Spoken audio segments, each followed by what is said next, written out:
غم کے ساتھ ساتھ ان کے دل میں کتنے پچھتاوے، کتنے افسوس اور کتنی آہیں ہوں گی۔ وہ خود پر اپنی ضد پر کس قدر خفا ہوں گے، اور اس سے لگا تھا ڈیڈی بدل گئے ہیں، وہ صرف آغا جان کے بیٹے بن گئے ہیں۔ آغا جان نے انہیں پتہ نہیں ایسا کیا کہہ دیا کہ وہ ڈیڈی ہی نہیں رہے۔ میں نے بہروز کو سمجھانا چاہا تھا فارا کہ اتنی عجلت میں نکاح کا فیصلہ درست نہیں، مگر وہ کہتا تھا میرے مرنے والے بھائی کی آخری خواہش تھی، اس کی مجھ سے آخری خواہش۔ عمر بھر اس کی ایک نہیں سنی، مرنے سے پہلے جو ایک خواہش وہ مجھ سے کر گیا تھا میں اسے تو پورا کر دوں، تمہارا اور ولی کا رشتہ ہو جائے، ہمارے ٹوٹے رشتے اس ایک رشتے کی بدولت پھر جڑ جائیں۔ یہ میری بھی خواہش تھی، مگر میں یہ بھی جانتا تھا روحی اس کے لیے راضی نہیں ہوگی، اس لیے بہروز کو سمجھانا اور روکنا چاہا تھا، مگر وہ ضدی اس بات پر بھی ضد پر اڑ گیا تھا۔ پتہ نہیں کیوں مگر مجھے ایسا لگتا ہے فارا کہ شاید بہروز کو بھی صہیب کی طرح اس کے وجدان نے خبر دے دی تھی کہ وہ اب زیادہ جیے گا نہیں۔ شاید اپنی موت سے پہلے وہ بھائی کی یہ آخری خواہش پوری کر جانا چاہتا تھا، اس لیے تھوڑے ضدی انداز میں اپنا فیصلہ روحی سے منوایا تھا۔ تمہیں مجھ سے بہت شکایتیں ہیں فارا، مگر بیٹا میرا یقین کرو، یہ نکاح میری کوئی ضد یا میرا فیصلہ نہیں، بہروز کا فیصلہ تھا۔ یوں کہہ لو کہ یہ ان دونوں بھائیوں کا فیصلہ تھا جو طے کر بیٹھے تھے کہ 15 دن کے اندر آگے پیچھے ہی ہمیں اس دنیا سے آغا جان کی زندگی سے رخصت ہو جانا ہے۔ میں نے صرف بہروز کی ضد مانی تھی۔ اس نے روتے ہوئے مجھ سے کہا میں اس کے بھائی کی یہ آخری خواہش پوری کرنے دوں، اور میں اس کے آنسوں سے ہار گیا تھا۔ فارا، تمہارے ڈیڈی نے زندگی میں بہت غلطیاں کی ہیں، اب ان کا کفارہ ادا کرنا چاہتے ہیں، کیا تم اپنے ڈیڈی کا ساتھ نہ دو گی، ان کی بات نہ مانو گی؟ اور اسے لگتا تھا آغا جان نے ڈیڈی کو ممی سے متنفر کروا دیا ہے، وہ اس روز اپنے ڈیڈی کی فیلنگز کو سمجھ کیوں نہیں پائی تھی۔ یہ میرے مر جانے والے بھائی کی آخری خواہش تھی فارا کہ تم اس کی بہو بنو اور ہمارا ٹوٹا رشتہ اس رشتے کے ذریعے پھر سے جڑ جائے۔ تب نہیں پر آج وہ بری طرح رو رہے تھے اس انسان کی موت پر جس کے لیے اس نے زندگی بھر کبھی کوئی فیلنگز محسوس نہیں کی تھی، نہ محبت نہ نفرت، جو بس ایک غیر اہم اور انجان شخص تھا، اس کا چچا صہیب خان، اس سے بہت محبت کرنے والا۔ اسے اس شخص کا اپنے گالوں پر پیار کرنے کا وہ والہانہ انداز یاد آتا۔ خون کی کشش کیا ہوتی ہے؟ خون کا رشتہ کوئی معمولی رشتہ تو نہیں ہوتا۔ اس کی آنکھوں سے 6 سال پہلے مر جانے والے اپنے چچا کے لیے آج آنسو بہہ رہے تھے۔ آغا جان کی آنکھوں سے متواتر آنسو گر رہے تھے، اور وہ اسے دیکھتے ٹھہرے گھبرائے سے لہجے میں دھیمی اور بھرائی آواز میں بولے جا رہے تھے، فارا، میں یہ نہیں چاہتا کہ اس نکاح کے لیے مجھے قصوروار اور ذمہ دار ٹھہرانا چھوڑ کر تم صرف اپنے باپ کو قصوروار ٹھہرانے لگو، اس سے ناراض ہو جاؤ۔ بیٹا، اپنے ڈیڈی سے ناراض مت ہونا، اس لیے کہ تمہاری ناراضگی و بدگمانی دور کرنے وہ اب کبھی تمہارے پاس نہیں آ سکے گا۔ اگر اس سے ناراض ہو تو بھی اپنی ناراضگی ختم کر کے اسے معاف کر دو۔ وہ بھی تو نہیں پوچھ سکی تھی ڈیڈی سے ان کے دل کا حال۔ لاہور اپنے گھر واپس آ کر جب وہ اس کے پاس بیٹھے ہوئے تھے، شاید وہ اس وقت اسے کچھ کہنا چاہتے تھے، شاید وہ اس وقت ممی سے بھی بہت کچھ کہنا چاہتے تھے، جو انہیں سمجھے اور ان کے احساسات کو جاننے کی کوشش کیے بغیر ناراض ہو کر چلی گئی تھی۔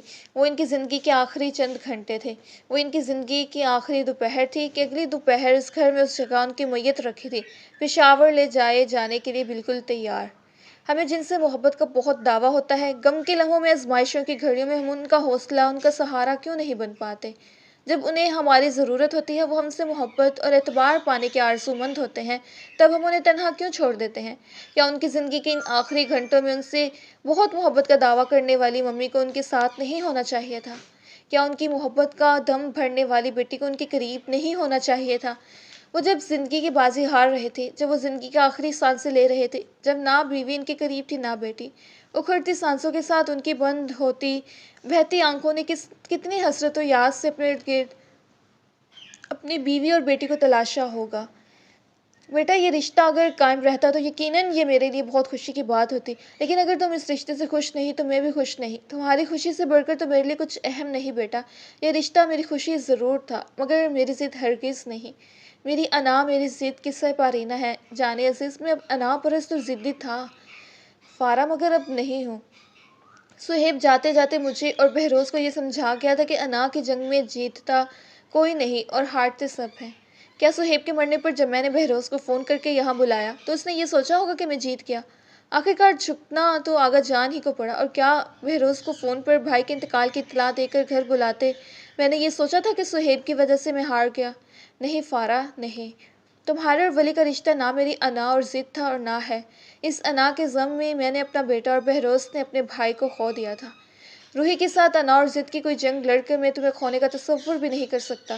یہ رشتہ تو بہت بعد کی بات تھی، بہت الگ بات۔ میری بنیادی ترجیح، میری اولین خواہش، میری آخر شب کی دعا تو فقط اتنی تھی بیٹا کہ میری بہو اور میری پوتی اپنے گھر واپس لوٹ آئیں۔ جو گھر ان کا حوالہ ان کی شناخت ہے وہ اسے اپنا لے، قبول کر لیں۔ خونی، شرعی اور محرم رشتوں کے ہوتے تم دونوں وہاں تنہا ہو، چاہے اس میں ممی خوش ہی کیوں نہ ہو، ممی کی خوشی ہی کیوں نہ شامل ہو، میرا دل اسے گوارا نہیں کرتا تھا۔ روحی کو لگتا تھا کہ میں اس سے اس کی بیٹی کو چھین لینا چاہتا ہوں۔ اسے مجھ سے شکوہ تھا کہ میں نے اسے ہرانے کی دھن میں اسے اس کے شوہر کو دور کر دیا تھا۔ میں اسے کبھی یہ نہ سمجھا سکا کہ بہروز مرنے سے پہلے بدلا نہیں تھا، اس سے میں نے یا کسی نے بھی نہیں ورگلایا تھا۔ وہ بس بھائی کے اچانک موت کے صدمے کے زیر اثر تھا، وہ اس غم سے باہر نہیں نکل پا رہا تھا۔ اس لیے جو شرط وہ میرے سامنے رکھتی گئی میں مانتا گیا۔ اس نے کہا میں اسے اور فارا کو پشاور لے جانے کی بات پھر کبھی نہیں کروں گا۔ میں نے کہا ٹھیک ہے۔ وہ طلاق کی بات کرتی تھی۔ میں نے کہا فارا ابھی بہت چھوٹی ہے، پڑھ رہی ہے، اس وقت نکاح یا طلاق سے متعلق کوئی بھی بات کرنا مناسب نہیں۔ اس کا ذہن ابھی باپ کی موت کا صدمے سے نہیں نکل پایا۔ اس نے مجھ سے کہا کہ میں اگر خود کو سرپرست اور ذمہ دار قرار دیتا ہی ہوں تو صرف فارا کا ہوں، اس کا نہیں۔ میں سرپرست، نگران اور ذمہ دار صرف اپنی اکلوتی پوتی کا ہوں۔ وہ میرا ایک پیسہ بھی لینا حرام سمجھتی ہے، لہٰذا مجھے اس بات کی کبھی اجازت نہیں دے گی کہ میں اس کے اکاؤنٹ میں پیسے ڈلواؤں۔ میں نے اس کی بات مانتے ہی تمہارا الگ اکاؤنٹ کھلوا دیا۔ وہ ساتھ صرف سرپرستی کے اس کی جوائنٹ ہولڈر پر راضی نہیں ہوئی، اس نے مجھ پر وہ تمہارے ساتھ صرف سرپرستی کے نظریے کے تحت بھی اس اکاؤنٹ کے جوائنٹ اکاؤنٹ ہولڈر بننے پر راضی نہیں ہوئی۔ اس نے مجھ پر یہ پابندی بھی لگا دی کہ میں ان 5 سالوں کے دوران اپنی پوتی سے کبھی ملنے نہیں آؤں گا، ہاں فون کبھی کبھار کر سکتا ہوں۔ میں اس کی یہ بدگمانی دور کر دینا چاہتا تھا کہ میں اس سے اس کی بیٹی کو چھیننے یا اس پر تسلط قائم کرنے کی کسی کوشش میں لگا ہوں، اس لیے اس کی ہر شرط اور ہر خواہش مانتا چلا گیا۔ میری بہو، میری پوتی میری ذمہ داری تھی، میں ان کا سرپرست تھا، انہیں تحفظ نہ دے پاتا، انہیں اپنے گھر کی چھت نہ دے پاتا تو روز قیامت بہروز کا سامنا کیسے کر پاتا؟ آغا جان، بس یہی تھی آپ کی محبت؟ میری بیوی، میری بیٹی تنہا رہتی رہیں اور آپ نے بھی ان کی پرواہ تک نہ کی۔ روتے روتے ان کی آواز پہلے سے بھی دھیمی ہو گئی تھی، وہ بہت کھینچ کھینچ کر سانس لے رہے تھے، یوں جیسے کوئی بہت وزنی بوجھ ان پر رکھا ہو یا وہ کسی اونچائی پر چڑھ رہے ہوں اور شدید نکاہت اور کمزوری محسوس کر رہے ہوں۔ فارا بیٹا، یہ مت سمجھنا میں تمہیں تمہاری ماں کے خلاف کرنا چاہتا ہوں۔ میں تم سے یہ بھی نہ کہتا اگر مجھے اپنی زندگی کا بھروسہ ہوتا۔ میری صحت ٹھیک نہیں رہتی بیٹا، کب بلاوا آ جائے پتہ نہیں، اور میں اس حال میں مرنا نہیں چاہتا کہ میرے بہروز کی واحد نشانی میرا خون، میری پوتی مجھ سے خفا اور بدگمان ہو۔ فارا، تم ولی اور زمینہ میرے لیے کیا ہو میں لفظوں میں اظہار نہیں کر سکتا۔ میری آتی جاتی سانسیں، میرے دل کی دھڑکنیں سب تم تینوں کے ساتھ جڑی ہیں۔ میں تم تینوں میں اپنے بیٹوں کو دیکھتا ہوں اور محسوس کرتا ہوں۔ تم بس میری محبت کا یقین کر لو بیٹا، اس نکاح کے بارے میں سوچے بغیر تمہارے اس نکاح کو میں ولی سے کہوں گا، وہ تمہیں جو تم چاہو گی وہی ہوگا۔ ان کے لبوں سے لفظ ٹوٹ ٹوٹ کر نکل رہے تھے، کھینچ کھینچ کر گہرے سانس لیتے جیسے انہیں آکسیجن کی شدید کمی محسوس ہو رہی تھی۔ روتے ہوئے اس نے سر اٹھا کر انہیں دیکھا، انہیں سانس لینے میں شدید دشواری کا سامنا تھا۔ اب کھینچ کر وہ جیسے کوئی بہت ہی شدید تکلیف، کوئی بہت ہی کڑا دینے کے عمل سے گزر رہے تھے، انہیں پسینے آ رہے تھے، ان کے چہرے کا رنگ بالکل فک ہو رہا تھا۔ آغا جان، اس کے لبوں سے بے ساختہ ایک بلند اور ہراساں پکار نکلی۔ میں ٹھیک ہوں۔ آنکھیں کھول کر درد صبر اور ہمت سے برداشت کرتے وہ قصداً اور بدق مسکرائے۔ اسے تسلی دینے کے لیے انہوں نے خود ہی اپنے کرتے کی جیب کی طرف ہاتھ لے جانا چاہا تھا، مگر وہ اس سے پہلے ان کی جیب سے وہ دوا نکال چکی تھی۔ آپ ٹھیک ہیں آغا جان؟ آپ کیا محسوس کر رہے ہیں؟ انہیں وہیل چیئر سے سہارا دے کر بڑی مشکل سے اٹھاتے ہوئے وہ صوفے پر آرام دہ حالت میں بٹھا لینے میں کامیاب ہو گئی تھی، اور وہ ان کی نبض دیکھی۔ ان کے بائیں بازو میں شدید درد پھیل رہا ہے، یہ ان کی مٹھیاں بھیجنے کے انداز سے پتہ چل رہا تھا۔ سینے پر بہت بوجھ سا ہے بیٹا، ان پر شدید ترین نکاہت، بے چینی اور گھبراہٹ طاری تھی، ان کا جسم ساکھ سا ہو رہا تھا۔ 3 منٹ گزرنے پر طبیعت میں بہتری کے آثار نہ پا کر ان کی زبان کے نیچے دوسری گولی رکھوا چکی تھی۔ اس نے ان کی نبض پھر دیکھتے بغور ان کے کرب و اذیت میں ڈوبے چہرے کو اور بے جان سے ہوئے جسم کو دیکھا۔ وہ کیا محسوس کر رہے ہیں وہ بتا نہیں پا رہے تھے۔ وہ بھاگتی ہوئی وہاں سے نکلی، جس دروازے سے کچھ دیر قبل وہ ان کے ساتھ باہر نکلی تھی، اس سے ان کے کمرے میں داخل ہوئی۔ ان کی بیڈ سائڈ ٹیبل پر ایک طرف بی پی ایپریٹس رکھا تھا، اس نے وہ اسٹیتھوسکوپ سمیت اٹھایا، پین کلر کا پتا اور پانی کی ایک بوتل، اور بہت تیزی سے کمرے کا دروازہ کھول کر لاؤنج میں آئی، جہاں وہ تینوں ابھی بھی اس طرح باتیں کر رہے تھے۔ ولی خود پر بمشکل کنٹرول رکھتے ہوئے اس نے اسے آواز دی۔ وہ تینوں ایک ساتھ اس کی طرف متوجہ ہوئے۔ اس کے لہجے میں کچھ ایسا ضرور تھا جو وہ تینوں یکدم ہی صوفے پر سے بے اختیار اٹھ کھڑے ہوئے تھے۔ آغا جان کی طبیعت خراب ہو رہی ہے، وہ اطلاع دے کر رکی نہیں بلکہ الٹے قدموں واپس وہیں بھاگی۔ وہ تینوں اس کے ساتھ بھاگے۔ ولی اس سے آگے نکل آیا تھا مگر کمرہ خالی دیکھ کر چونک کر رکا۔ وہ تب تک دوسرے دروازے سے باہر نکل چکی تھی۔ ولی اسی طرف دوڑا۔ پیچھے عباد اور زرمینہ بھی تھے۔ کہاں ہیں آغا جان؟ تم نے انہیں ان کے کمرے سے باہر لے کر کس کی اجازت سے گئی؟ تمہیں نہیں پتا معمولی سے کام سے اور حرکت سے وہ تھک جاتے ہیں، انہیں انجائنا کا اٹیک ہو جاتا ہے۔ زرمینہ اسے پورشن میں داخل ہوتا دیکھ کر چلائی۔ وہ اسے جواب دیے بغیر اندر لاؤنج میں آ گئی۔ ولی اس کے ساتھ وہاں داخل ہوا تھا۔ ولی نے انہیں آواز دی، انہیں چھو کر دیکھا۔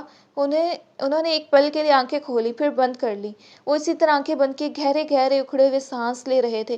ان کے چہرے پر چند منٹوں کے اندر انتہا سے زیادہ کمزوری، سرخی اور پیدا ہو چکی تھی۔ وہ ان کا بی پی دیکھتے فوراً ان کے پاس جانے لگی مگر زرمینہ نے ایک جھٹکے سے بی پی آپریٹر اس کے ہاتھوں سے کھینچ لیا اور اسے دھکا دے کر دور ہٹا دیا۔ خبردار جو تم نے میرے آغا جان کو ہاتھ لگایا، وہ روتے ہوئے اس پر چلائی۔ وہ بہت بری طرح رو رہی تھی۔ اس کے بری طرح کانپتے ہوئے ہاتھوں سے تو آپریٹر ہی صحیح سے نہیں تھاما جا رہا تھا۔ دھکیلے جانے کے بعد وہ اس سے ایک قدم پیچھے ہی کھڑی تھی۔ اس نے خاموشی سے زرمینہ کے ہاتھ پیچھے ہٹائے، بازو بند کس کر صحیح سے باندھا، اسٹیتھوسکوپ کان سے لگایا اور ان کا بی پی چیک کرنے لگی۔ ولی اور عباد آغا جان کے بالکل پاس کھڑے کبھی اسے اور کبھی آغا جان کو دیکھ رہے تھے۔ ولی نے زرمینہ کے کندھے پر ہاتھ رکھا ہوا تھا مگر وہ بہت بری طرح روئے چلی جا رہی تھی۔ 3 منٹس کے وقفے سے وہ انہیں 5 ٹیبلٹس دے چکی تھی، دوبارہ نبض دیکھی تھی، بی پی دیکھا تھا، طبیعت میں بہتری نہ پا کر ایک پین کلر بھی دے دی تھی۔ مگر وہ اس طرح تکلیف میں تھے، وہ اس طرح درد کی شدت محسوس کر رہے تھے، ان کا جسم ٹھنڈا پڑنے لگا تھا، ان کی کمزوری ہر لحظہ بڑھتی ہی نظر آ رہی تھی۔ اب ان کا فوراً ای سی جی ہونا بہت ضروری تھا۔ انہیں فوراً کسی اچھے ہاسپٹل لے جایا جانا لازمی تھا۔ اس نے اپنے برابر کھڑے ولی کی طرف دیکھا۔ اسے اس سے یہ بات کہنے کی ضرورت نہیں پڑی، شاید اس وقت وہ خود بھی انہیں ہاسپٹل لے جانے ہی کا فیصلہ کر رہا تھا۔ تب بھی خاصی عجلت میں عباد سے بولا، عباد گاڑی نکالو، میں آغا جان کو لاتا ہوں۔ وہ حدرجہ سنجیدہ تھا۔ ولی نے بڑی احتیاط اور آرام سے آغا جان کو وہیل چیئر پر بٹھایا اور باہر نکلا، وہیل چیئر پر بڑی احتیاط سے چلاتا ہوا۔ زرمینہ روتے ہوئے اس کے پیچھے بھاگی تھی۔ وہ بھی ان دونوں کے ساتھ ہی باہر آ گئی تھی۔ زرمینہ، آغا جان کی رپورٹس لے کر آؤ، اس نے بری طرح روتی زرمینہ سے کہا۔ وہ زاروں کی طار روتے بس خوفزدہ نگاہوں سے آغا جان کی طرف دیکھتی رہی۔ اس نے جیسے ولی کی بات دھیان سے سنی ہی نہیں تھی۔ مایوسی سے بہن پر ایک نگاہ ڈالتا وہ فارا سے بولا، آغا جان کے بیڈ سائڈ ٹیبل کے اوپر ولی دراز میں براؤن رنگ کی ایک فائل رکھی ہے، وہ لے آؤ۔ اس کے نیچے کچھ دوسری رپورٹس اور ایکس ریز بھی ہیں، وہ بھی لے آؤ۔ وہ بھاگتے ہوئے کمرے میں آئی، جو کچھ ولی نے کہا تھا وہ سب نکالا اور باہر پورچ میں آ گئی۔ گاڑی سٹارٹ کے بعد اس کا انتظار کر رہا تھا۔ آغا جان کا سر اپنی گود میں رکھے ولی پیچھے بیٹھا تھا اور زرمینہ بھی آغا جان کے دونوں ہاتھوں کو اپنے ہاتھوں میں لیے پیچھے ہی بیٹھی تھی۔ وہ ان ہاتھوں کو چومتی اس طرح روتی جا رہی تھی۔ فارا وہ فائل اور دوسرے خاکی لفافے ہاتھ میں لیے اگلی سیٹ پر عباد کے برابر بیٹھ گئے۔ اس کے اعصاب شل ہو رہے تھے، اس کا دل بھی زرمینہ کی طرح ہسٹرک ہو کر رونے کو چاہ رہا تھا مگر خود پر قابو رکھتے خود کو یہ یاد دلاتے کہ وہ ایک ڈاکٹر ہے، وہ ڈاکٹر ہے جس پر اس کے دادا کو فخر ہے، خود کو سنبھال رہے تھے۔ لوگوں کے ایک ڈاکٹر بمشکل دستیاب ہوتا ہے، میرے پاس تو 2 ہیں اور وہ بھی راؤنڈ دا کلاک۔ خبردار جو میری پوتیوں کی قابلیت پر کوئی شبہ کیا ہو تو۔ میری پوتیاں ذہین، قابل، لائق، فائق۔ ہاسپٹل تک پہنچنے کے اس راستے میں ان کی میڈیکل ہسٹری سے آگاہ ہونا چاہتی تھی تاکہ ان کی کارڈیولوجسٹ سے بہتر انداز میں بات کر سکے۔ اس نے وہ موٹی فائل کھولی، اس میں تاریخ کے اعتبار سے آغا جان کی تمام رپورٹس ترتیب سے لگی تھیں۔ 3 روز قبل ہونے والے ان کے ای سی جی اور ہفتہ قبل ہونے والے ایکو کی رپورٹس سب سے اوپر ہی لگی ہوئی تھیں۔ وہ انہیں ایک نظر دیکھتی صفحے پلٹنے لگی۔ ترتیب سے کئی ای سی جی تھیں، خون کی کئی رپورٹس تھیں۔ وہ ایک ای سی جی کو دیکھ کر چونک گئی تھی۔ اس نے اس ای سی جی پر درج تاریخ اور وقت پڑھا، 6 نومبر، شام 6:15۔ 6 نومبر، 6 نومبر۔ مجھے طلاق چاہیے، میں ولی صہیب خان کے ساتھ کسی بھی قیمت پر نہیں رہنا چاہتی۔ آغا جان کی آنکھوں میں آنکھیں ڈال کر انہیں اور ان سے وابستہ ہر چیز کو رد کر دینے والا وہ دن، کیا تاریخ تھی اس روز؟ زیادہ سوچنے کی ضرورت نہیں تھی، اسے یاد تھا 2 مہینے پہلے کی وہ صبح، 6 نومبر کی صبح تھی۔ بہت سادہ سی بات تھی، بہت عام بھی۔ 6 نومبر کی صبح اس نے انہیں اور ولی صہیب خان کو اپنے گھر پر ذلیل و بے عزت کیا تھا، دوسروں سے کروایا تھا، اور 6 نومبر کی شام انہیں ہارٹ اٹیک ہوا تھا اور یہ ہاسپٹل کی ڈسچارج شیٹ تھی۔ 6 نومبر کو دل کے دورے کے سبب ہاسپٹل داخل ہونے والے محمد بختیار خان وہاں سے 9 نومبر کو ڈسچارج ہوئے تھے۔ بیٹا میری صحت ٹھیک نہیں، میری زندگی کا کچھ پتہ نہیں، فارا سے ایک بار میری بات کروا دو۔ یہ نومبر کی رات تھی، 6 نومبر کو اتنے شدید ہارٹ اٹیک کا شکار ہونے والا 9 نومبر کو کہاں ہوگا؟ ICU میں، CCU میں، اور فارا بہروز خان صوفے پر بیٹھی تھی، بے نیاز، لا تعلق۔ اس کی ماں ICU سے التجا کرتے اس بوڑھے انسان پر چلا رہی تھی، فارا آپ سے بات نہیں کرے گی، اسے جو کچھ کہنا تھا وہ آپ سے صاف صاف کہہ چکی ہے۔ آپ کے خاندان سے چھڑ کر اس کی ماں کو کون سا سکھ نصیب ہو گیا جو وہ خود کو قربان کر ڈالے؟ وہ آپ سے کہہ چکی ہے کہ اسے آپ سے اور آپ کے پوتے سے کوئی تعلق نہیں رکھنا۔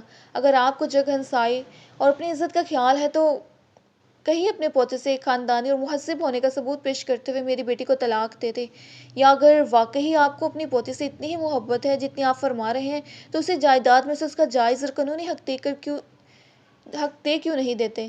وہ سکون سے بیٹھی رہی تھی اور اس کی ماں اس بوڑھے انسان پر خوب چلا کر فون بند کر چکی تھی۔ کیا فرما رہے تھے بزرگوار؟ تجمل ماموں نے طنزیہ انداز میں ممی سے پوچھا تھا۔ میری طبیعت ٹھیک نہیں ہے، میری زندگی کا کچھ پتہ نہیں، فارا سے ایک بار میری بات کروا دو۔ ہو نہ ہو ساری زندگی اپنی بیماری اور مرنے کے ڈراوے دیتے آئے ہیں اور زندہ خیر سے اب تک ہے۔ پہلے بیٹے کی موت اور اپنی بیماری کو ہتھیار بنا کر میرے شوہر کو میرے خلاف کیا، میری بیٹی کا زبردستی نکاح پڑھوایا اور اب بیماری کے ڈرامے کر کے فارا سے اپنا من چاہا فیصلہ کروا کر اسے میرے خلاف لے جانا چاہتے ہیں۔ ممی نفرت سے بولی تھی۔ ابھی 3 روز پہلے تو یہاں سے ہو کر گئے ہیں، مجھے تو بالکل بھلے چنگے دکھائی دے رہے تھے، اپنی عمر کے لحاظ سے بالکل تندرست۔ اب اس بڑھاپے میں نوجوانوں جیسے صحت تو ان کے ہونے سے رہے۔ زہرا مامی کا لہجہ ہتک امیز اور انتہائی تمسخرانہ تھا۔ اس کے کانوں میں آغا جان کی کچھ دیر پہلے کی کہی باتیں گونج رہی تھی۔ اگر زمین اور آسمان کے بیچ کوئی جگہ ایسی تھی جہاں وہ اپنا یہ سنگ دل اور ظالم وجود چھپا سکتی ہو تو وہ وہاں عمر بھر کے لیے چلی جانا چاہتی تھی۔ تم میرے پاس یہاں آئی، تمہارا بہت شکریہ بیٹا۔ وہ بوڑھا انسان کو شکوہ گلہ اور شکایت کے بغیر اس شقی القلب، گھٹیا نیچ اور پست لڑکی کا شکریہ ادا کر رہا تھا جو یہاں بوڑھے بیمار دادا سے ملنے نہیں بلکہ ایک ایگریمنٹ، ایک معاہدے کے تحت آئی تھی۔ تم علیحدگی چاہتی ہو، میں تمہاری یہ خواہش پوری کرنے کے لیے تیار ہوں۔ وہ محبتوں کی اینک لگا کر اسے دیکھتے تھے، اس لیے اس کا گھٹیا پن، اس کی پست ذہنیت انہیں نظر نہیں آتی تھی مگر ولی صہیب خان کو نظر آتی تھی۔ وہ بوڑھا بیمار دادا جو اس کی راہ تک رہا ہے، اسے اپنی محبت کا یقین دلانے کو مچل رہا ہے، وہ اس کی بیماری، بے چینی اور بے بسی سن کر بھی وہاں نہیں جائے گی۔ وہ گھٹیا اور بے غیرت لڑکی جو بات سن کر وہاں جانے کو آمادہ ہو سکتی تھی، اس نے وہی بات اسے کہی تھی، اپنی انا، اپنی ضد اور اپنی عزت نفس کو پس پشت ڈال کر، اس لیے کہ وہ اس کے گھٹیا پن، اس کے سنگ دلی اور بے حسی سے بخوبی آگاہ تھا۔ دادا کی بیماری کا سن کر وہ کبھی یہاں آتی، کبھی بھی نہیں۔ وہ بوڑھا انسان بیمار تھوڑی تھا، وہ تو بیماریوں کے ڈرامے کیا کرتا تھا، اپنی موت سے ڈرا کر لوگوں سے من چاہے فیصلے کروایا کرتا تھا۔ وہ محبتیں بنانے والا دادا اپنی اس پوتی کی اصلیت جان لے کہ وہ اس کی محبت میں نہیں بلکہ طلاق کے لالچ میں آئی ہے، اس سے رشتے جوڑنے نہیں بلکہ ہر رشتہ توڑنے آئی ہے، تو کیا گزرے گی اس کے بیمار کمزور دل پر؟ اسے اپنے وجود سے گھن آئی جب اس کا بوڑھا بیمار دادا مرنے کو پڑا تھا، جب وہ اسے کھلا کے نوٹس بھجوا رہی تھی، جب وہ اسے اس کے موبائل اور گھر کے نمبروں پر کال کر کر کے تھکتا بستر پر نڈھال پڑا اس کی راہ دیکھ رہا تھا۔ وہ اپنے گھر میں اپنی خود ساختہ محرومیوں اور غموں کا ماتم کر رہے تھے۔ وہ تو نئے سال کے اس پہلے دن ولی صہیب خان کے فون پر آواز سننے کی بھی روادات نہ تھی۔ لفظ طلاق نے اسے اس کی بات سننے پر آمادہ کیا تھا۔ ولی، فارا کہاں ہے؟ اس نے گاڑی کی پچھلی سیٹ پر ان کی بہت ہلکی آواز سنی۔ فارا ہمارے ساتھ ہے آغا جان، ولی نے سنجیدگی سے انہیں جواب دیا۔ زرمینہ میں ٹھیک ہوں بیٹا۔ اس بار انہوں نے پست آواز میں روتی ہوئی زرمینہ کو تسلی دی۔ اس حالت میں بھی انہیں اپنی دونوں پوتیوں کی فکر تھی۔ وہ رپورٹس پر نظریں جمائے بیٹھی رہی، اس میں جرأت ہی نہیں تھی گردن گھما کر پیچھے دیکھنے کی۔ گاڑی ہاسپٹل کے احاطے میں داخل ہو چکی تھی۔ یہ تینوں باہر کوریڈور میں کھڑے تھے اور ولی اندر ICU میں تھا۔ وہ اندر ان کے ساتھ جانا چاہتی تھی مگر ولی کو جاتا دیکھ کر باہر آ گئی تھی۔ کیا کہا تھا تم نے میرے آقا جان سے؟ وہ دیوار سے ٹیک لگا کر کھڑی تھی جب زرمینہ آنسو صاف کرتی کسی زخمی شیرنی کی طرح اس کی طرف لپکی تھی۔ وہ اس کے سر پر کھڑی خونخوار نظروں سے اسے گھور رہی تھی۔ وہ بھی دوپہر تک، تھوڑی دیر پہلے تک بالکل ٹھیک تھے، میں نے ان کے لیے کھیر پکائی ہے، یہ سن کر خوش ہو رہے تھے۔ صبح لالا نے انہیں نہلوایا تھا، انہوں نے اپنے سارے کام آرام سے کیے تھے، وہ بالکل ٹھیک تھے، ان کی طبیعت بالکل ٹھیک تھی۔ تم نے انہیں کچھ کہا ہے جو ان کی طبیعت ایک دم بگڑی ہے؟ کیا کہا تھا ان سے؟ تمہیں طلاق چاہیے، جائیداد میں اپنا حصہ چاہیے؟ نفرت و حقارت سے اسے دیکھتی وہ زور سے چلائی۔ عباد فوراً اس کے پاس آیا۔ زرمینہ بری بات ہے، اس طرح بات نہیں کرتے، یہ ہاسپٹل ہے، ICU ہے، تم خود میڈیکل کے اسٹوڈنٹ ہو، تمہیں نہیں پتہ یہاں آہستہ آہستہ آواز میں بولتے ہیں؟ ولی موبائل پر کسی کا نمبر ملاتا باہر نکلا تھا۔ اس نے ایک نظر اس منظر کو دیکھا، مگر اس کے کچھ کہنے یا پوچھنے سے پہلے زمینہ اس کے پاس بھاگتی ہوئی آ گئی۔ آپ اسے اپنے ساتھ کیوں لے کر آئے لالا؟ دیکھیں اس نے آغا جان کو پھر کہاں پہنچا دیا۔ آپ اسے طلاق دے دیں، آپ اسے جائیداد میں اس کا سارا حصہ بلکہ حصے سے بھی زیادہ دے دیں، اور اسے کہیں یہ اب عمر بھر میں اپنی شکل نہ دکھائے، چلی جائے وہیں واپس جہاں سے آئی ہے۔ اس کے پاس تو اس کے ہمدرد اور مہربان بہت ہے، ہمارے پاس تو بس ایک دادا ہی ہیں، انہیں کیوں ہم سے چھین لینے کے لیے یہاں آئی ہے؟ وہ ولی کے بازوں پر سر رکھ کر پھر زاروں قطار رونے لگی۔ روتے روتے اس نے یکلک سر اوپر اٹھایا اور بہت نفرت سے بولی، ایک بات کان کھول کر سن لو فارغ خان، اگر میرے آغا جان کو کچھ ہوا تو میں تمہیں چین سے جینے تو ہرگز نہیں دوں گی۔ ولی اس کے کندھے کے گرد ہاتھ رکھ کر آہستہ آواز میں بہت پیار سے اسے کچھ کہتا اسے قریب نظر آتی ایک بینچ کی طرف لے گیا۔ عباد نے ایک شرمندہ سی نگاہ فارغ پر ڈالی۔ وہ شاید زرمینہ کے رویے کی تلافی کے لیے اسے کچھ کہنا بھی چاہتا تھا، مگر وہ ان دونوں پر ایک نگاہ ڈالتے اندر آغا جان کے پاس سے یوں میں آ گئی۔ انہیں آکسیجن لگی ہوئی تھی، ان کی آنکھیں بند تھیں، ان کے سینے پر کچھ تار چسپاں تھے، اور ان کے دل کی رفتار ان کی دھڑکنوں کا شمار کرتی کچھ مشینیں ان کے قریب موجود تھیں۔ وہ سانس مشین سے لے رہے تھے، ان کا دل دھڑک رہا ہے کہ نہیں۔ اس نے ایک ڈری ڈری نگاہ ان پر ڈالی اور پھر اس مشین پر۔ ان کے سوئے پیوست ہوئے ہاتھ کو اس نے چھک کر آہستگی سے چوما۔ آپ کو میرے پاس سے اپنے بیٹے کی خوشبو آتی ہے، اور مجھے آپ کے پاس سے اپنے باپ کی خوشبو آتی ہے۔ ہمارا رشتہ تو اتنا مضبوط، اتنا اٹوٹ ہے۔ بہت برے فارغ کو آپ نے بہت دیکھا ہے، ایک بار اسے اچھا بننے کا موقع دے کر بھی دیکھ لیں۔ ابھی آپ نے مجھ سے کہا تھا آپ کی سانسیں، آپ کی دھڑکنیں میرے ساتھ جڑی ہیں، پھر جب میں سانس لے رہی ہوں میرا دل دھڑک رہا ہے تو آپ کی سانسیں کیسے ختم ہو سکتی ہیں؟ آپ کی دھڑکنیں کیسے خاموش ہو سکتی ہیں؟ وہ بہت آہستہ آہستہ آواز میں ان سے کہہ رہی تھی، اس کی آواز ان کے سماعتیں سن رہی ہیں۔ اسے یقین تھا، اس کی آنکھوں سے قطرہ قطرہ آنسو بڑی خاموشی سے گر رہے تھے۔ آپ برسوں سے مجھ پر محبتوں کی بارش برساتے آئے ہیں، ایک بار مجھے بھی تو موقع دیں، میں آپ سے اپنی محبت ثابت کر سکوں۔ میں آپ سے محبت کرتی ہوں آغا جان، میں آپ سے بہت محبت کرتی ہوں۔ وہ دھیمی آواز میں سرگوشی کسی انداز میں، ایسے جیسے انہیں ڈسٹرب نہ کرنا چاہتی ہو، آنسو بہاتی انہیں اپنی محبت کا یقین دلا رہی تھی۔ اسی وقت پردہ کھینچ کر کوئی اندر آیا، اس نے ایک گردن گھما کر دیکھا اور کرسی پر سے فوراً کھڑی ہو گئی۔ ولی تھا اور اس کے ساتھ ایک سینئر ڈاکٹر، اور پیچھے ایک جونیئر ڈاکٹر اور نرس بھی تھے۔ وہ خاموشی سے وہاں سے نکل آئی، مگر نکلتے نکلتے جو باتیں اس نے سنی وہ اسے یہ سمجھا گئی کہ یہ سینئر ڈاکٹر آغا جان کے کارڈیولوجسٹ تھے۔ آغا جان برسوں سے انہی کے زیر علاج تھے۔ زرمینہ CCU لگے شیشے کے دروازے کی طرف مسلسل امید، آس، خوف اور ہراس سے دیکھے جا رہی تھی، اور عباد اس کے پاس بینچ پر بیٹھا تھا۔ وہ ایک طرف خاموشی سے آ کر دیوار سے ٹیک لگا کر کھڑی ہو گئی۔ وہ ہاسپٹل آنے کے راستے میں سرسری ان کی ساری رپورٹ دیکھ آئی تھی، ان کے تینوں ہارٹ اٹیکس کی تفصیلات بھی دیکھ لی تھی۔ ان کا دل کتنے فیصد کام کر رہا ہے اور کتنے فیصد زخم خوردہ ہے اور بیکار ہو چکا ہے وہ یہ بھی جان چکی تھی۔ پہلے ہارٹ اٹیک کی تاریخ اس کی پیدائش سے بھی قبل کی تھی۔ دوسرا ہارٹ اٹیک وہ تھا جب سہیب خان کا انتقال ہوا تھا، اور جب بستر پر بیمار پڑے اس وجہ سے اسے کوئی ہمدردی نہیں ہوئی تھی، اور اس کی ممی کو تو وہ بیماری ہی ڈھونگ اور ڈرامہ لگی تھی۔ اور تیسرے کی تو بات ہی الگ تھی۔ 25% جس کا دل کام کر رہا ہو، جو 3 ہارٹ اٹیک سہ چکا ہو، جو معمولی کاموں کو کرنے سے بھی انجائنا میں مبتلا ہو جاتا ہو، اس کے لیے ڈاکٹر کیا کہتا؟ میں دعا کرتا ہوں، آپ دعا کیجیے، مریض کو خوش رکھیے، اسے ٹینشن میں نہ آنے دیجیے، اسے خوشگوار ماحول دیجیے، کوشش کیجیے کہ کوئی اختلاف یا موڑ لڑائی جھگڑا اس کے سامنے نہ ہو۔ اگر نفرتوں کے مضبوط قلعے میں مقید اس کی پوتی ایسا ہونے دے تو۔ گھڑی گھنٹے آگے بڑھا رہی تھی، اور وہ چاروں کسی طے شدہ معاہدے کے بغیر تھوڑی تھوڑی دیر کے لیے اندر ان کے پاس CCU میں جا کر بیٹھتے اور پھر دوسرے کو اندر آنے کا موقع دیتے، خود باہر آ جاتے تھے۔ عباد نے اپنے گھر فون کر کے اپنے چھوٹے بھائی سے دونوں بچوں کو گھر لے جانے کو کہہ دیا تھا کہ آغا جان کے گھر پر بہت سے ملازمین کی موجودگی کے باوجود بھی وہ بہت چھوٹے بچے ماں باپ کے بغیر اکیلے رہ نہیں سکتے تھے۔ آغا جان کے پاس میں ہوں، تم لوگ گھر جاؤ۔ رات 10 بجے ولی زرمینہ اور عباد سے بولا تھا، اس کی طرف دیکھے یا اس کا نام لیے بغیر یہ بات کہی گئی تھی، مگر ظاہر ہے اس جملے کی مخاطب وہ بھی تھی۔ زرمینہ گھر جانے کے لیے کسی قیمت پر آمادہ نہیں تھی، وہ ولی اور عباد سے یہاں رکنے کی ضد کر رہی تھی۔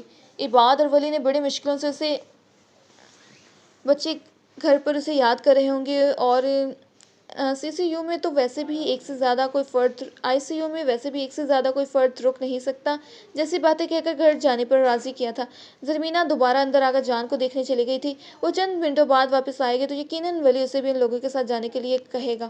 بہت زیادہ مضطرب بے قرار ہوتے وہ سیدھے ولی کے پاس آئے۔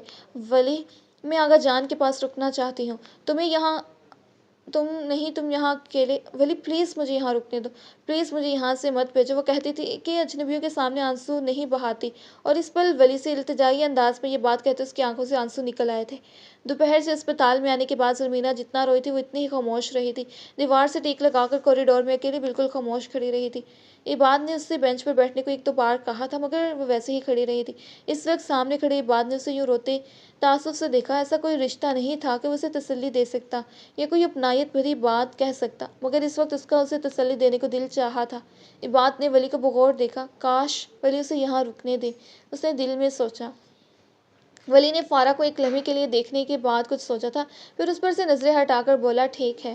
زرمینہ بھائی سے سخت شاکی کہ اسے گھر بھیج کر وہ اس لڑکی کو آغا جان کے پاس رکنے کی اجازت دے رہا ہے جو آغا جان کی آج اس حالت کی ذمہ دار ہے۔ زرمینہ عباد کے ساتھ چلی گئی تھی۔ ان دونوں کے جانے کے بعد وہ آغا جان کے پاس اندر آ گئی اور ولی باہر ایک بینچ پر بیٹھا تھا۔ آغا جان کو بدستور آکسیجن لگی تھی، سکون آور ادویات کے زیر اثر وہ گہری نیند سو رہے تھے۔ وہ کرسی ان کے بیڈ کے قریب کر کے ان کے پاس بیٹھی ہوئی تھی، وہ یک تک انہیں دیکھ رہی تھی اور اس کے ذہن کی سکرین پر ماضی کسی فلم کی طرح چل رہا تھا۔ اس انسان کی اس موجودہ حالت کی ذمہ دار وہ تھی، انہیں اس حالت تک پہنچانے والی وہ تھی، مگر وہ یاد کرنا چاہتی تھی ماضی میں اس شخص کے ساتھ اس نے کیا کیا کچھ غلط کیا تھا۔ رات کا یہ آخری پہر تھا، آغا جان گہری نیند سو رہے تھے اور وہ کئی گھنٹوں سے ٹکٹکے باندھے انہیں دیکھ رہی تھی۔ 4 جنوری کی یہ ایک نہایت ہی سرد رات تھی۔ آئی سی یو میں مکمل اور بھرپور ہیٹنگ ہونے کے سبب سردی کا کوئی اثر نہ تھا۔ وہ کرسی پر بغیر کسی کمبل کے صرف اپنی شال لپیٹ کر بیٹھی ہوئی تھی اور اندر ٹھنڈک محسوس نہیں ہو رہی تھی، مگر آئی سی یو سے باہر کوئی ہیٹنگ نہ تھی۔ اسے ولی کا خیال آیا وہ اس ٹھنڈ میں یخ بستہ کوریڈور میں کسی بینچ پر بیٹھا ہوگا۔ وہ آہستگی سے بغیر کوئی آواز پیدا کیے اٹھی اور پردہ ہٹا کر آغا جان کے کیبن سے باہر نکل آئی۔ وہ پورا کوریڈور کراس کرتی ولی کی تلاش میں نظریں گھماتی رہی۔ یہ کوریڈور آگے دائیں اور بائیں میں مزید کوریڈورز میں جا کر کھلتا تھا۔ اس نے دائیں طرف دیکھا، وہاں دور دور تک سناٹا اور خاموشی کا راج تھا۔ بائیں طرف نظر ڈالی جہاں وہ طویل کوریڈور ختم ہو رہا تھا، ہاں صرف ایک مدھم سا بلب روشن تھا اور بلب کی مدھم روشنی میں اسے ولی نظر آ گیا تھا۔ کوریڈور کے اختتام پر جہاں جا کر مزید کوئی کمرے نہیں تھے اور محض ایک دیوار تھی، وہاں وہ دیوار کے سامنے جائے نماز بچھائے نماز پڑھ رہا تھا۔ وہ خاموشی سے بالکل دبے قدموں چلتی اس کے پاس آ گئی۔ وہ سجدے میں تھا، اتنا طویل سجدہ۔ وہ تو اسے یہ کہنے آئی تھی کہ اب تم اندر چلے جاؤ، میں باہر بیٹھ جاتی ہوں۔ اگر وہ سجدے سے سر اٹھائے گا تو وہ اسے یہ بات کہے گی۔ وہ وہیں اس دیوار کے ساتھ ٹیک لگا کر ولی سے چند انچ دور زمین پر بیٹھ گئی۔ سجدے میں جھکے اس کی پیٹھ ہلکے ہلکے ہل رہی تھی، اس کا پورا وجود ہولے ہولے لرز سا رہا تھا۔ وہ رو رہا تھا، اس طویل سجدے میں وہ روتا اللہ سے اپنے دادا کی زندگی کی بھیک مانگ رہا تھا، بے تحاشا امیر کبیر دادا کے لیے، دولت جائیداد کی خاطر۔ اپنا کیریئر، مزید اعلیٰ تعلیم اور کامیابیاں چھوڑ کر آیا تو بہت احسان کیا، کسی غریب بے آسرا بے سہارا دادا کے لیے سب کچھ چھوڑ کر واپس آیا ہوتا تو بات تھی۔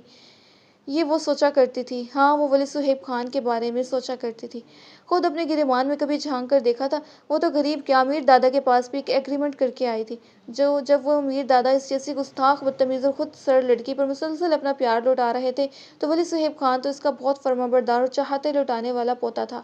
وہ امریکہ شوق سے بیٹھا رہتا، اپنا کیریئر بناتا رہتا اور ساتھ ہی یہاں سے امیر دادا سے اسی طرح پیسے بھجواتا رہتا جیسے خود غرض و بے حس فارا بہروز خان کو بھجوایا کرتا تھا، اور ولی صہیب خان فارا ہی کی طرح کوئی احسان تو نہیں میرا حق ہے کہہ کر اس سے وصول کیے جاتا۔ کیا یہ ضروری تھا کہ صہیب خان کے بچے اس کی طرح فرمانبردار اور سعادت مند ہوں گے اور بہروز خان کی اولاد اس جیسے ضدی اور سرکش؟ رشتہ ایک ہی تھا مگر فرق بہت تھا۔ فارا بہروز خان اور ولی صہیب خان اور زرمینہ عباد الرحمن میں دادا نے تینوں پوتے پوتیوں پر ایک ہی طرح چاہتیں نشاور کی تھیں، تینوں کو ایک جتنا ہی چاہا تھا، مگر وہ دونوں بھائی بہن اس کی طرح احسان فراموش خود غرض نہ تھے۔ وہ دادا سے سچے دل سے محبت کرتے تھے۔ ایک پوتی انہیں موت کے منہ میں دھکیل رہی تھی اور وہ دونوں اسے موت کے منہ سے نکالنے کی صحیح کرتے دن رات ایک ایک کر کے اس کی تیمار داری کر رہے تھے۔ اپنا گھر، شادی شدہ زندگی کی ذمہ داریاں، شوہر، بچے، ان سب کے ساتھ زرمینہ عباد الرحمن اپنے دادا کے پاس صبح شام دن رات رک کے اس کی خدمت، اس کی تیمار داری کر رہی تھی۔ نوکروں کی ایک فوج کے ہوتے اس کا پرہیزی کھانا اپنے ہاتھوں سے پکاتی تھی، اسے دوا خود دیتی تھی، کسی کو دکھانے یا متاثر کرنے کے لیے نہیں، اپنی محبت اپنا فرض اور اپنی ذمہ داری سمجھ کر، جو فارا بہروز خان سے صرف اس لیے نفرت کرتی تھی کہ وہ اس کے دادا کو دکھ پہنچا رہی تھی، اور یہ ولی صہیب خان جس سے وہ نفرت کرتی ہے، جسے وہ جائیداد کا لالچی سمجھتی ہے، وہ اسے اس لیے طلاق نہیں دیتا کیونکہ وہ جائیداد میں بٹوارا نہیں چاہتا۔ اسے اپنے داخلہ فارم پر دستخط کرتے آغا جان کے کانپتے ہاتھ پھول گئے۔ وہ ہاتھوں کی کپکپاہٹ اور لرزش کے سبب دستخط کتنی مشکلوں سے کر پائے تھے۔ داخلہ فارم میں ان دستخطوں کی اتنی چھان پھڑک نہ ہوگی، مگر